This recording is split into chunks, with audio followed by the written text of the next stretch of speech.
Hi అండి, good evening. నేను మీ Rajahmundry local అబ్బాయి. అదేంటి రోజు ఆర్జీవీ ఆర్ట్స్ కాలేజ్ పీడీ అంటే ఈరోజు రాజమండ్రి లోకల్ అబ్బాయి అంటున్నారా? ఇది నా పర్సనల్ వీడియో ఏం లేదండి.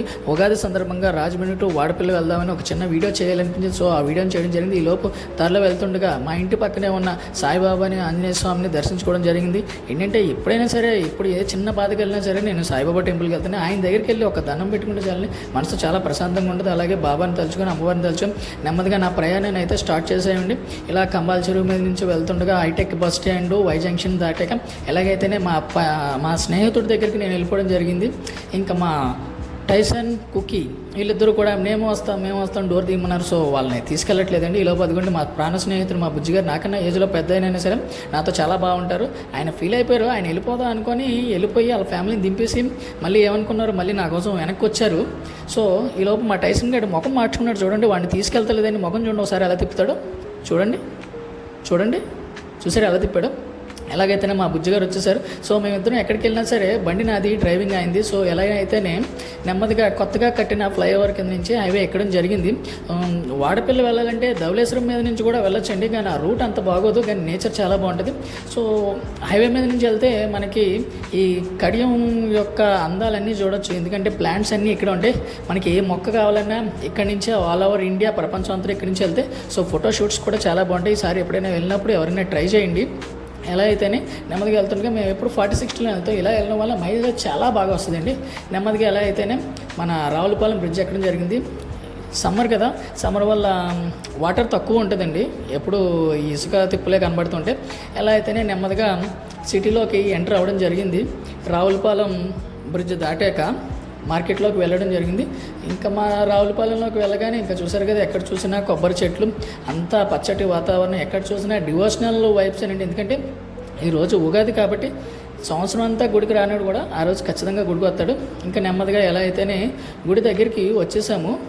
రాగానే ఇక్కడ ఎంట్రన్స్లో ఎప్పుడు కూడా మనకి ఈ ట్రాఫిక్ రూల్స్ కొన్ని ఉంటాయండి. ఇక్కడ చలానా కట్టమంటారు, అదేనండి మన పార్కింగ్కి. సో మేము కడదానిలో పక్క డోర్ తీసారు. ఆ డోర్ నుంచి నెమ్మదిగా గుడి లోపలికి అయితే వెళ్ళిపోయాం. గుడిలో అయితే ఉత్సవాలు అయ్యే జరుగుతున్నట్టున్నాయి. చూసారు కదా, పక్కన షాపులు ఇంతకుముందు అసలు ఏ షాప్స్ ఉండేవి కాదు. నాకు ఇప్పుడు అనిపించింది గుడి స్టార్ట్ అయిన కొత్తలో అక్కడ ఏదైనా చిన్న స్థలం కొని ఉంటే పార్టీ షాప్ పెడితే మంచి వ్యాపారం అయితే చేద్దాం. కానీ ఎలాగైతే నేను ఒక 2 కొబ్బరికాయలు తీసుకొని వెళ్ళి కాళ్ళు కడుక్కొని మా బుజ్జిగారు ఏటో కంగారు పడుతున్నారు. అక్కడ కాళ్ళు కడిగి కొబ్బరికాయలు అయితే అక్కడ కొట్టాలండి. కొట్టి నెమ్మదిగా లోపలికి వెళ్తే చాలా ఖాళీగా ఉందనుకున్నాం. ఈ లోపల చూస్తే ఇక్కడైతే లైన్ అయితే ఆగింది. ఎందుకు ఆగిందా అని చూసామండి, ఏం లేదండి. ఇక్కడ ఒకటే లైన్ పెట్టాడు, 50 రూపాయలకి అదే లైను, ఫ్రీ దర్శనానికి కూడా అదే లైను. ఖాళీగానే ఉంది కదా అనుకున్నాం. ఈలోపు ఆ పక్కన డోర్ తెస్తే ఆ లోపల నుంచి గుడి లోపలికి అయితే వెళ్ళిపోయాం. ఇంతకీ చూస్తే లోపల అసలు ఖాళీ లేదండి. అదొకటి ఎండాకాలం ఒకటేమో ఆవిరి అండి బాబు, తడిచిపోయాం. ఇంకా చిన్నపిల్లలతో వచ్చిన వాళ్ళు అయితే చూడండి పాపం ఎంత ఇబ్బంది పడుతున్నారు. సో పిల్లలతో వచ్చినప్పుడు కొంచెం జాగ్రత్తగా చూసుకోండి, వాటర్ బాటిల్స్ అవి మెయింటైన్ చేసుకోండి. అలాగే మా దర్శనం అయితే అయిపోయిందండి. నెమ్మదిగా ఇంకా దర్శనం అయిపోయింది కదా అని అన్నదానం జరుగుతుందండి పక్కనే.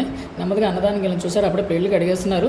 లైన్ అయితే చిన్నగా ఉంది. ఇదిగోండి ఈ లైన్ కనబడుతుంది చూసారా, ఇది ఎప్పుడు ఖాళీ ఉండదు, కానీ ఈసారి భలే ఖాళీగా ఉందండి. వెళ్ళగానే ప్లేట్ ఇచ్చారు, అదిగోండి ప్లేట్స్ రెడీ చేస్తున్నారు, పచ్చడి వేశారు.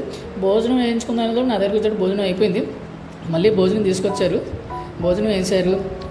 ఆవిడ ఒక పచ్చడి వేసింది, పప్పు వేసింది, బంగాళదుంప కూర వేసింది, చాలా బాగుందండి. ఎలాగైతే ఇంకా ప్రసాదాలు తీసుకున్నాం, ఒక పులిహార, ఒక లడ్డు, 15 రూపాయలు, 10 రూపాయలు, చాలా బాగుంది.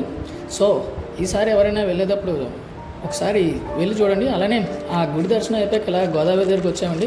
ఈ గట్టు చాలా బాగుంటుందండి.